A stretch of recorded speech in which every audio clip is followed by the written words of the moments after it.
Últimos 15 minutos de Crónica Anunciada y saludamos con un fortísimo aplauso a Leti Martínez, señoras y señores. Porque, casi vuela un vaso. Pues yo soy el espíritu de Juana Morín. Porque la queremos, porque la extrañamos y porque viene poco para lo mucho que sabe. Hola, quiero decir que escuché los mensajes lindos que te mandaron, pero ninguno fue tan lindo como el de Mati ahí recién. Ay, sí, la verdad. No le digo porque después me pasa factura por eso. ¿Ya se fue Itaí? ¿Se fue? ¿O sí acá? Pues tengo cosas para decir. ¡Qué chupaculo! ¿Qué chupaculo? No, qué Paula no tiene Me paro arriba de una hoguera. Parate, cabrón, parate arriba. Traigan una hoguera. Quiero verlo parado arriba de una hoguera. ¿Para qué? Fogata. Puede ser. fogata. Connie, hacé una fogata. No, viste, hay mucha gente del otro lado que dice, ahora no sé si no lo veo parado arriba de una fogata, no sé si voy a votar. No sé. Tengo mucho. Mañana voy a hacer un editorial respecto a este momento de acá. Basta, Leti tiene una columna. Y quiero hablar con Leti, por eso dije mañana. Le meto ya. Vengo muy latinoamericana hoy, Bien. pero entro acá y Juan me dice, vamos a hablar algo del Louvre. Y yo te voy a decir que traigo un video que se conoció en las últimas horas. Ay, Pero no lo voy a ¿Es el adelantar, primer lo voy a breaking de dejar Leti? para el final. Ok. Porque fueron las elecciones en Bolivia. Vas a tener tu breaking entonces. Prepárenle un breaking a Leti por para favor. más tarde. Elecciones en Bolivia. Elecciones en Bolivia, segunda vuelta. La primera vez que en Bolivia se llevó adelante el balotaje, porque antes de la modificación de la Constitución en el 2009, durante el gobierno de Evo Morales, lo que se hacía si ninguno de los candidatos ganaba en primera vuelta, se terminaba eligiendo en el Congreso. Y como las anteriores elecciones de Evo Morales y de Luis Arce ganaron en la primera, nunca había tenido un balotaje. Así que es la primera vez que Bolivia fue a segunda vuelta y contra los pronósticos o los sondeos, quien termina ganando es Rodrigo Paz Pereira. Es un candidato que, de hecho, en la primera vuelta medía en torno al 7-8% y termina ganando con más del 30%. Sabemos que las encuestas fallan en general y sabemos que en Bolivia en particular, sobre todo por ahí en los lugares más alejados o rurales, les cuesta más todavía llegar a medir esas regiones. Entonces, bueno, suelen fallar mucha diferencia. En la segunda vuelta, de hecho, quien mejor medía en casi todas era Jorge Tuto Quiroga, que era el candidato que alguna vez lo pasamos acá porque había dicho que era amigo de Bullrich, Sí. de Empresario. Macri. Exacto, sí. Y hablaba muy bien de Milei también. Más de derecha, podríamos decir. A ver, ¿quién es Rodrigo Paz Pereira brevemente? Bueno, él es del Partido Demócrata Cristiano. Podríamos situarlo, bueno, muchos te critican, bueno, derecha, izquierda ya no existe. Sería más un centro. A ver, a veces puede ser confuso porque tiene un discurso que a priori uno dice, sí, por ahí es más de centro. Una de las primeras medidas que tomó en política exterior, por ejemplo, fue decir que va a restablecer relaciones diplomáticas con Estados Unidos, es decir, que se espera una política exterior un poquito más alineada en ese sentido. En su momento, de hecho, hacían campaña en contra de él, diciendo que tenía muy buen vínculo con Evo Morales, y Evo Morales habló en las últimas horas y dijo que básicamente le jugó en contra a Tuto haber dicho todo el tiempo que lo iba a meter preso a Evo Morales, ¿no? Como dando a entender que un porcentaje, porque si vos ves el mapa de quienes apoyaron en esta segunda vuelta a Paz Pereira, es prácticamente el mismo mapa con el cual ganó Luis Arce, que es el presidente actual, que es quien se va con una popularidad bajísima. Ese es el otro gran dato de esta elección, ¿no? Que es la primera vez que en 20 años que el movimiento del socialismo, el MAS, no solo no gana, sino ni siquiera llegó con pasó muy a la malos segunda números, vuelta. ¿no? Una Muy inflación malos altísima. números. El MAS en sí va a tener un diputado solo en la asamblea. Lo que pasó es que es un Evo Morales que se peleó muy fuerte con Luis Arce, después se peleó también muy fuerte con Andrónico Rodríguez, entonces llevaron, bueno, Evo directamente llamó al voto nulo, pero en el caso de Andrónico Rodríguez, que terminó por su lado, y el candidato oficialista de Arce del Castillo, que terminó por otro lado, digamos, muy divididos, y que realmente ahora, bueno, van a tener muy poca, casi nula representación en la asamblea, y bueno, además va a gobernar Rodrigo Paz Pereira. Si les parece, escuchamos parte del discurso que dio cuando se conoció la victoria de quien ahora ya es el presidente electo de Bolivia. A partir del 8 de noviembre, que a Bolivia no le falte sus hidrocarburos, y ellos están en pleno respaldo junto a otras naciones que he señalado, para que todas las gestiones que hicimos sean para el pueblo boliviano y empezar un gobierno con firmeza en las transformaciones que tenemos que llevar adelante. Y hoy día, desde la victoria, extendemos la mano para gobernar con todos los hombres y mujeres que quieran a la patria. Bueno, es un poco el discurso de casi todos los presidentes, Sí, ¿no? Después de clavadito. ganar, de decir, bueno, recibimos a todos, aunque con estas ultraderechas en realidad nos empezamos a acostumbrar a otro tipo de discursos. Yo les decía, me resulta un poco difícil situarlo, saber bien por dónde va a ir. Él es hijo, de hecho, esto es un dato no menor, de Jaime Paz Zamora, que fue presidente a fines de los 80 y comienzos de los 90 en Bolivia, que de hecho fue esa era del movimiento revolucionario del MIR, es decir, más de izquierda, bien de izquierda. De hecho, la historia de Paz Pereira es bien interesante porque vivió en al menos 10 países, porque su papá se tuvo que exiliar, bueno, intentaron asesinarlo, sobrevivió a un accidente aéreo en el cual no sobrevivió nadie. Wow. Bueno, una historia familiar y política muy, muy fuerte, muy potente. Y él, a priori, más de centro, en la campaña intentó justamente mostrarse como que era un candidato que básicamente era muy austero, que no tenía los poderes concentrados detrás como sí sostenía que Claro. lo tenía Tuto Quiroga. Sí.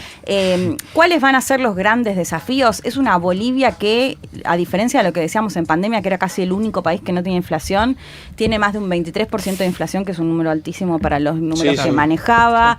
Desabastecimiento, chicos, en combustibles, horas y horas de fila para poder cargar combustible. Un país que exportaba gas y Una ahora locura está eso. importando.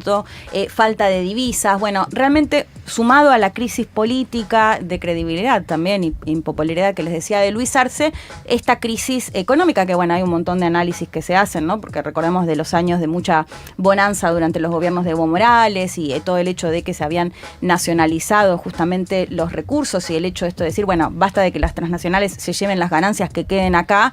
Bueno, ahora hay mucha crítica a qué se hizo desde el Estado, digamos, justamente para llegar a esta situación de crisis en la que está Bolivia. Un Paz, Rodrigo Pereira, que sostiene que le va a sacar los subsidios a los combustibles. Y esto me parece un dato no menor, porque ¿qué se hace ahí como para que no se incremente? Estamos viendo, de hecho, en Ecuador acaban de, aparentemente, llegar a un acuerdo, un paro de más de 30 días que llevan adelante la CONAIE, la comunidad de indígenas, porque Daniel Noboa, el presidente, justamente le sacó el subsidio a los combustibles por pedido del FMI y comenzaron rápidamente las protestas. Ya había pasado esto mismo en Ecuador 2 veces anteriores y los tuvo que dar marcha atrás. Así que yo diría que ese es uno de los principales desafíos, salir de esta crisis económica en la que está Bolivia. Es un interrogante. ¿Cómo lo va a hacer?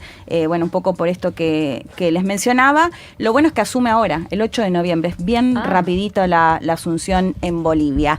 Y antes de ir a Francia, ir a París, quiero brevemente que escuchemos, saltamos de país y nos vamos a Perú, porque lo venimos vamos subiendo. contando, sí, destituyeron Tremendo, hace 2 semanas a Dina Boluarte. Pero si Caputo dijo que quería que Eso fuéramos es. Perú. Bueno, ¿No? Perú es un país que tiene más de un 70% de informalidad, que empezaron a protestar los chicos porque básicamente, estando informales, tienen que pagar un porcentaje para sus jubilaciones. Era la reforma que dan marcha atrás, pero los chicos empiezan a salir, esta famosa generación Z, y después, pese a que dan marcha atrás con la reforma, lo que está pasando también en Perú, que es otra cosa a mirar muy seriamente, es que la tasa de homicidios creció abismalmente, y esto se relaciona mucho al narcotráfico. Si les parece, escuchamos a quien es Yeri, el presidente actual, que además están saliendo a manifestarse diciendo que se vayan todos. ¿Es el octavo en Sí, 10 si no me falla, años? Algo así octavo creo que es. desde el 2007 más o menos. Wow. Sí. Menos. Sí, es una crisis política Tremendo. increíble. Y aparte Tremendo. se ve muy bien cómo la crisis institucional avala el avance de la formalidad, del narcotráfico. Digo, hay una radiografía para Sí. hacer que uno podría pensar, bueno, en un poco clave de futuro lo que le puede pasar a la Argentina también, Sí, ¿no? totalmente. Y además, donde vemos que llega el narcotráfico, chicos, la verdad es que no vemos que puedan llegar a retroceder en esa situación. Claro, una vez que llega se instala. Sí, Eso es muy una tremendo vez para se instala. pensar en Argentina. Por también. eso. Totalmente. Quiero que escuchemos rápidamente a José Yeri porque anunció el estado de emergencia en Lima. Él dice que lo hace por la violencia, pero bueno, de paso los militares pueden ingresar a las casas y la gente no puede salir a protestar. Así que si les parece, lo escuchamos. La delincuencia ha crecido de manera desmesurada en los últimos años, causando un enorme dolor en miles de familias y perjudicando además el progreso del país. Pero esto se acabó. Hoy empezamos a cambiar la historia en la lucha contra la inseguridad en el Perú. El estado de emergencia aprobado por el Consejo de Ministros entra en vigencia a las 00 horas y por 30 días en Lima Metropolitana y el Callao. Y presenta un nuevo enfoque. Pasamos de la defensiva a la ofensiva en la lucha contra el crimen. Una lucha que nos permitirá recuperar la paz, la tranquilidad y la confianza de millones de peruanos. Las guerras se ganan con acciones, no con palabras. ¡Viva el Perú! Bueno, veremos, las próximas horas van a ser bien importantes porque, como les decía, las protestas continuaban y pedían directamente con el eslogan que acá conocemos muy bien, que se vayan todos, en relación a Yeri, que además había tenido una denuncia por violación, como para sumar un poco más a toda esta situación. Bueno, chicos, podría hablarles de un montón de cosas más, porque la verdad es que pasan muchas cosas en Argentina, pero en el mundo también, pero como les prometí, sobre este robo al museo más visitado en todo el mundo, que tiene una seguridad increíble, que logran romper un vidrio y llevarse joyas incalculables. No lo digas todavía, pedile like a la gente, Leti, sí, que no si llegamos no a los dan 1000. like, ¿cuántos tienen que ser? 100, con 100 estamos. Con 100 no pasamos el video que se conoció en las últimas. ¡No! Que se supo Esto es quién una extorsión a robó. viva voz, Ahora y nunca, ves en gente. Telegram con la Argentina. Sí. No sé, no me parece que no sube nada, así que no hay video. No, A ver, no, dale no. F5. ¿Pero por qué? ¿Por qué nos hacen sufrir? ¿Por qué nos hacen arrastrarnos como Milei con Trump?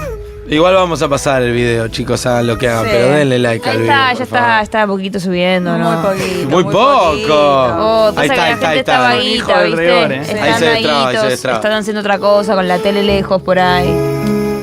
Bueno, compartimos. Compartimos, Vemos el sí, video que vamos se a conoció en llegar, las últimas ya horas está, sobre ya el está, ya misterio llegamos. de quién se robó las joyas incalculables en Francia, en el Museo del Louvre. Lo compartimos. A ver. ¡No! No, Hemos sido baiteados por Leti Martínez con Es lo un mejor nivel de que puede ver, vehemencia. chicos, le hicieron esto No. al museo más importante, podríamos decir, o uno de los más relevantes. No. Con tremenda Mirá la Connie, seguridad. mirá Mira, Connie no se lo esperaba sos para una tipa nada. grande, boluda, sos una tipa grande. Aclaro que no es Manolito, no es mi gato. Manolito se tomó un Podría avión ser. y ¿Vos te robó en baiteó también, Francia. Manolito todavía reclama. Los bigotes son tremendos. Coca, ¿vos te baiteó también?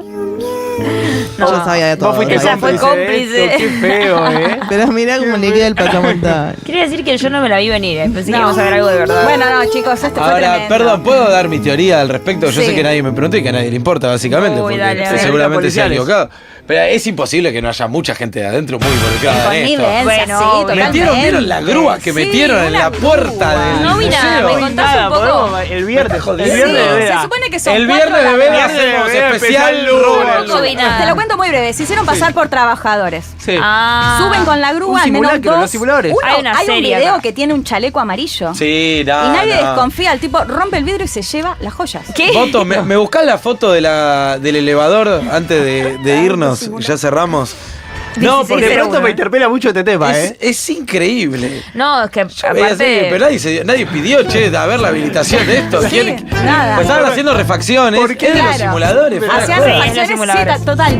Muy simuladores. En la zona, digamos. Y se suben por la grúa. Pero al además, menos 2. en el momento- Mirá, ahí estaba eso.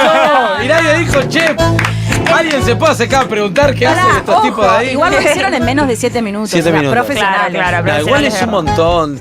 También discutía sobre esto. Es un montón 7 minutos. Está en el centro Sí. de París. Para la ¿no es cantidad, que- el museo más de lo más El importante museo del con mundo. mayor seguridad del mundo. Romper el vidrio. ¿A qué hora fue, más o menos, de día? Domingo, 9:30 de la ¿Y no mañana. sonaron 48.000 sirenas cuando rompieron los vidrios? Bueno, Esa parte empezaron no a entiendo. salir los turistas. Ah. Ahora lo reabrieron, pero había estado cerrado No, es una para investigar. cosa- ¿Y sabes cuál es el tema? Que además, si no dan con las joyas en las 24, 48 horas, no las encuentran nunca más. No, Porque las olvidate. rompen y Y listo, ya chao, está, andá. chao. Claro, Más de 100 las vuelven millones. Claro, no es que Granito, te van a vender la cristal. corona en el No, mercado los negro. diamantes. Claro, zafiro, de todo en una Bueno. locura.